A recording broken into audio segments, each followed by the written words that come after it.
पूजनीय मासार्थे परम ब्रह्म ओम भारत माता को मेरा कोटि कोटि बार प्रणाम। आदरणीय प्रधानाचार्य जी, उपस्थित सभी आचार्य बंधु दीदी और प्रिय प्रिया बहनों, आप सभी इस बात से अवगत हैं कि आज के द्वादशी भैया बहनों का विदाई समारोह है। हमारे प्राचीन काल में 16 संस्कार हुआ करते थे। उन 16 संस्कारों में एक होता था विद्यारंभ संस्कार। इस संस्कार के माध्यम से बच्चों को गुरुकुल में भेजा जाता था, उनका अध्ययन क्रम होता था। इसके पश्चात जब उनका शिक्षा का समापन होता था तो एक संस्कार होता था समावर्तन। समावर्तन को भी आज के समय में फेयरवेल, विदाई समारोह आदि नामों से जाना जाता है। तो यह आज का दिवस है आप लोगों का इस विद्यालय परिसर में आखिरी दिवस है। आप लोग कुछ ऐसी एक्टिविटी ना करें कि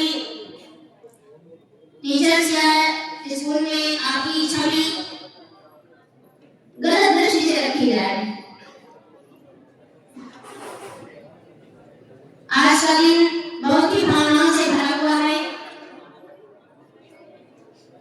एक और हमें इस बात का गर्व है कि आप लोगों ने इस विद्यालय परिसर में रह करके एक अंतिम चरण को प्राप्त किया, अर्थात शिक्षा का जो क्रम था इस विद्यालय में द्वादश की है, लेकिन इसके बाद आप लोग जीवन में बहुत महत्वपूर्ण चरण में प्रवेश करने जा रहे हैं। हर भैया बहन का अपना कोई ना कोई उद्देश्य होता है, लक्ष्य होता है। तो जिस लक्ष्य को आपने चुना उसी लक्ष्य के अनुसार आपने विषयों को चुना भी। आप उन विषयों को माध्यम मान करके अब आप अपने जीवन के विशिष्ट क्षेत्र में प्रवेश करने जा रहे हैं।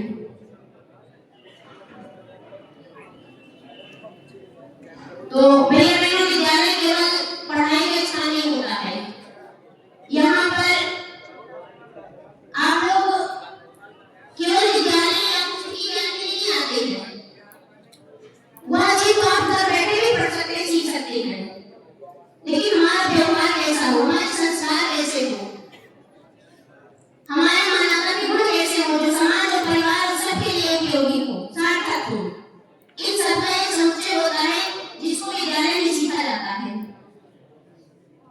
विद्यालय में आने का मतलब आपका विषय पूरा है यह मात्र नहीं होता है। विद्यालय में आने का मतलब है कि आपने विद्यालय से सीखा क्या है,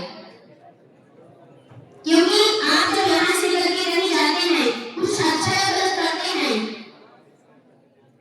तो सबसे पहले आपका विद्यालय और आपका परिवार समाजिया में सम्मानित या अपमानित होता है। तो हमें इस बात का सदैव ध्यान रहे कि हम जो भी कार्य करते हैं उससे हमारे साथ साथ हमारा परिवार, विद्यालय और हमारे संस्कार भी जुड़े होते हैं। तो आप लोगों के कुल मिला के इंटरमीडिएट में 5 विषय निर्धारित हैं। कुछ ऐसे सिद्धांत होते हैं जो सभी विषयों के लिए समान और महत्वपूर्ण होते हैं, लेकिन कुछ निर्णय के लिए हम अपना बता रहे हैं कि आपको प्रश्नों के उत्तर किस क्रम में और किस प्रकार से देने चाहिए। देखिए, लिखने के लिए सभी लोग लिखते हैं, लेकिन सभी को लिखने का जो तरीका होता है वही किसी अन्य लोगों से उसको विशिष्ट कर देता है। हर चीज का एक समय और तरीका होता है। उसी प्रकार प्रश्न पत्र में लिखने का तरीका भी किसी को विशेष और किसी को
इसको अच्छी यादगार के साथ ले जाएंगे।